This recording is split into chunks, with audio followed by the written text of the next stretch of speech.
Good morning. I am Dr. Ved Prakash, Associate Professor, Government College, Ajmer.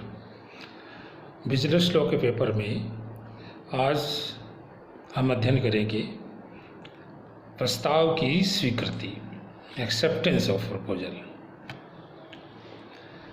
जैसा कि हमने अध्ययन किया है, प्रस्ताव पहले किया जाता है और उसके बाद में दूसरा पक्षकार उसकी स्वीकृति देता है। तो स्वीकृति देने के बाद ही ठहराव का निर्माण होता है और आगे की प्रक्रिया अनुबंध बनने की है वो चलती है। तो प्रस्ताव की स्वीकृति एक्सेप्टेंस ऑफ प्रपोजल में क्या होता है? प्रस्ताव की स्वीकृति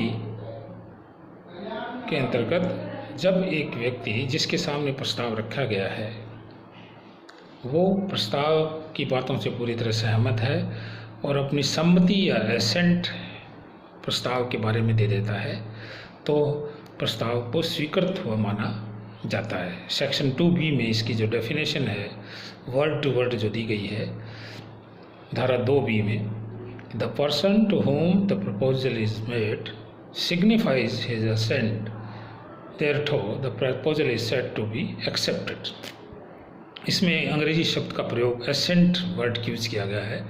एसेंट का मतलब होता है ओनली यस, केवल हाँ। प्रस्ताव की स्वीकृति देने के लिए केवल अगर हाँ शब्द का ही प्रयोग किया जा सकता है। स्वीकृति कभी भी नकारात्मक नहीं हो सकती।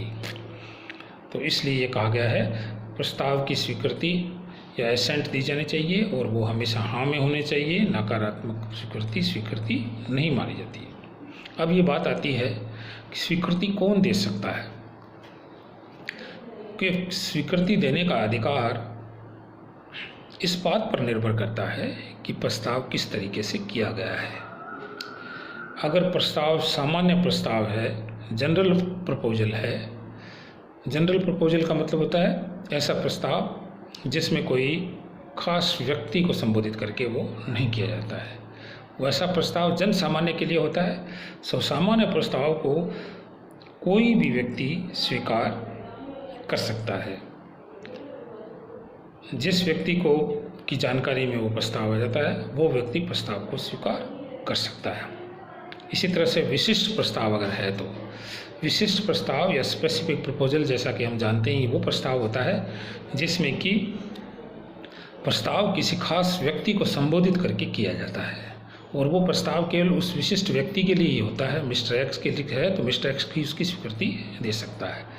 विशिष्ट प्रस्ताव की स्वीकृति और कोई दूसरा व्यक्ति नहीं दे सकता, वही व्यक्ति दे सकता है जिसको कि वो प्रस्ताव किया गया है। तो ये स्वीकृति देने के तरीके हैं दोनों सामान्य प्रस्ताव और विशिष्ट स्वीकृति का प्रभाव क्या होता है? स्वीकृति का प्रभाव ये है कि जब एक प्रस्ताव को हम स्वीकृति दे देते हैं तो स्वीकृति देने के बाद ठहराव बनने की प्रक्रिया शुरू हो जाती है और उसके बाद ही आगे की कार्रवाई अनुबंध बने। अगर कोई प्रस्ताव की स्वीकृति नहीं मिलती है तो ऐसी दशा में प्रस्ताव केवल प्रस्ताव ही बना रहता है। स्वीकृति के बारे में बात करने के बाद हम ये देखेंगे कि स्वीकृति देते समय हमें किन किन नियमों का ध्यान रखा जाना चाहिए। जिस तरह से प्रस्ताव करते समय के लिए नियम बने हुए हैं, ठीक उसी तरह से स्वीकृति के भी नियम बने हुए हैं। लीगल प्रोविजंस इस बारे में बताए गए हैं जिनके द्वारा एक प्रस्ताव की स्वीकृति दी जा सकती है। तो स्वीकृति के संबंध में नियम क्या है, किन किन बातों का ध्यान रखना है, ये हम जो नेक्स्ट हमारा टॉपिक आएगा उसमें हम इसके बारे में बात करेंगे। आज के लिए बस इतना ही।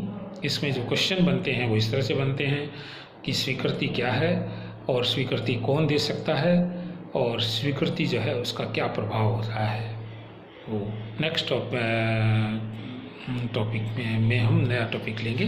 तब तक के लिए धन्यवाद। जय हिंद, जय भारत।